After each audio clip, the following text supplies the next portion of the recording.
अस्सलाम वालेकुम वरहमतुल्लाहि वबरकातुहू। आज हम इस वीडियो में आपको बताएंगे रोज़े की हालत में आपने वज़ू करते वक्त नाक में पानी कैसे डालना है, मुंह में पानी कैसे डालना है, कुली कैसे करनी है, गुस्ल करते वक्त कुली कैसे करनी है, नाक में पानी कैसे डालना है।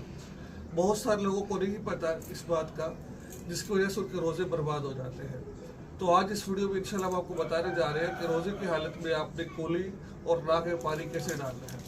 नाज़रीन, ये बात ज़हन में रखें, जैसे मिसाल के तौर पर हमारा रोज़ा है तो हमने कैसे मुंह में पानी डालना है, कुली कैसे करनी है और नाक में पानी कैसे डालना है, इसका प्रैक्टिकल तरीका समझें। लेकिन उससे पहले मसला समझ लीजिए, कुली कर यानी कि गरारे करना। गरारा कहते हैं नाक मुंह में पानी लिया और हलक तक पानी को गरगर करके पानी निकाल लिया, और पानी लिया और नाक में पानी डाला, ऊपर तक पानी पहुँचाया। ये फ़र्ज का दर्जा नहीं रखता है, चाहे रोज़ा हो चाहे रोज़ा ना हो, ये फ़र्ज नहीं है, ये सुन्नत का दर्जा रखता है। रोज़े की हालत में आपने कैसे कुली करनी है, पानी लिया, पानी लेने के बाद बस इस पानी को आपने मुंह में घुमाना है, हलक तेल नहीं लेके जाना, गरारा नहीं करना, यूँ नहीं करना, ऐसा गरारा नहीं करना आपने, ठीक। पानी को मुंह में घुमाना है आपने, ठीक हो गया।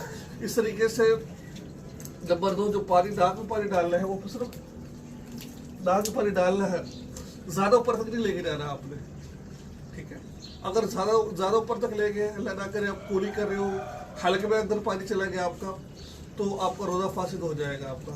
इस वजह से रोज़ा रखने के बाद कुली और जो गरारा करना और नाक के नहरों तक पानी पहुँचाना ज़रूरी नहीं है। अगर आप रमज़ान के अलावा भी जो सारे ये काम कर रहे हो, गुस्ल कर रहे हो या फिर वज़ू कर रहे हो, उस वक्त भी ये ज़रूरी नहीं है। सुन्नत अमल है, करना बेहतर है। अगर नहीं करोगे तो आपको गुनाह नहीं मिलेगा। अस्सलाम।